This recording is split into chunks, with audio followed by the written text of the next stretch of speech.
Hello, കുറേ കാലത്ത് എൻ്റെ ഒരു ആഗ്രഹമായിരുന്നു സക്സസ്ഫുൾ ആയിട്ട് കേക്ക് ഉണ്ടാക്കുക എന്നുള്ളത്.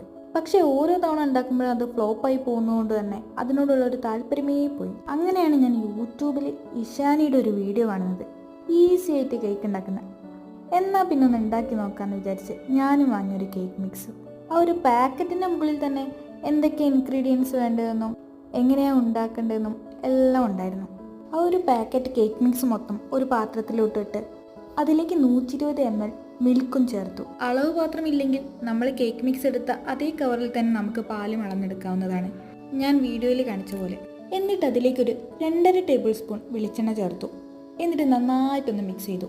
മിക്സ് ചെയ്ത് കഴിയുമ്പോൾ ഏകദേശം ഈ ഒരു പരുവമായി കിട്ടും. എന്നിട്ടത് കേക്ക് ട്രേയിലോട്ടോ അല്ലെങ്കിൽ പാകമായിട്ടുള്ള ഏതെങ്കിലും പാത്രത്തിലോട്ടോ മാറ്റണം.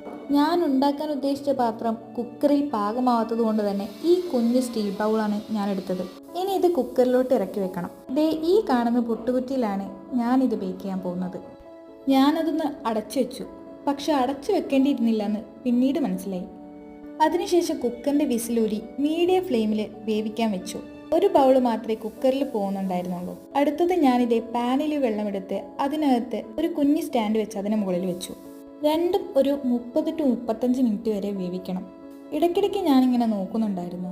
കണ്ടപ്പോൾ സത്യം പറയാലോ, ഞാൻ വണ്ടറടിച്ചു പോയി. ആദ്യമായിട്ടാണ് ഞാൻ ഉണ്ടാക്കുന്ന കേക്ക് ഇങ്ങനെ പൊന്തി വരുന്നത്. അങ്ങനെ 30 മിനിറ്റിന് ശേഷം ഞാൻ കുക്കർ തുറന്നു നോക്കി. ഇതുകൊണ്ടാണ് ഞാൻ പറഞ്ഞത് മൂടി വെക്കേണ്ടിയിരുന്നില്ല എന്ന്. മൂടി വെക്കാത്ത എൻ്റെ പാനിലെ കേക്ക് നല്ല അടിപൊളിയായിട്ട് വന്നു. കണ്ടപ്പോൾ തന്നെ എന്തായാലും വെന്തിട്ടുണ്ടാവുമെന്ന് ഞാൻ ഊഹിച്ചു. വേണമെങ്കിൽ ടൂത്ത് പിക്ക് എടുത്ത് വെന്തോ എന്ന് നോക്കാം. ഇനി അതൊരു 30 മിനിറ്റ് റെസ്റ്റ് ചെയ്യാൻ വെക്കണം. അങ്ങനെ രണ്ടും ഞാനൊരു പാനിലേക്ക് മാറ്റി 30 മിനിറ്റ് റെസ്റ്റ് ചെയ്യാൻ വേണ്ടി അടച്ചു വെച്ചു. 30 മിനിറ്റ് കാത്തു നിൽക്കാനുള്ള ക്ഷമ എനിക്കില്ലാത്തതുകൊണ്ട് കുക്കറിൽ വെച്ച കേക്ക് ഞാൻ പെട്ടെന്ന് എടുത്തു. എന്നിട്ട് ഞാനൊന്ന് ടേസ്റ്റ് ചെയ്ത് നോക്കി. കേക്കിൻ്റെ ടെക്സ്ചറൊക്കെ നല്ല അടിപൊളിയായിട്ട് വന്നിട്ടുണ്ട്. ടേസ്റ്റും അടിപൊളിയായിരുന്നു. സത്യം പറഞ്ഞാൽ ഇത്രയും ടേസ്റ്റ് ഉണ്ടാവുമെന്ന് ഞാൻ എക്സ്പെക്റ്റ് ചെയ്തില്ല. ആദ്യമായിട്ട് കേക്ക് നന്നായി വന്നതിൻ്റെ എല്ലാ സന്തോഷവും എനിക്കുണ്ടായിരുന്നു.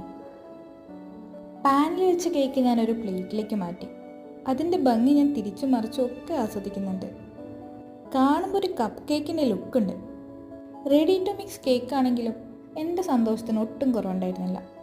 ഇനി അതിനെ അലങ്കരിക്കാൻ വേണ്ടിയിട്ട് ആ പാക്കറ്റിൽ തന്നെ ഉണ്ടായിരുന്ന സ്പ്രിങ്കിൾസ് എടുത്തിട്ട് മുകളിലൊക്കെ ഒന്ന് വിതറി.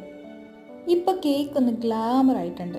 എന്നെപ്പോലെ കേക്ക് ഉണ്ടാക്കാൻ താല്പര്യമുള്ളവരാണെങ്കിൽ ഒന്ന് ട്രൈ ചെയ്ത് നോക്കാവുന്നതാണ്.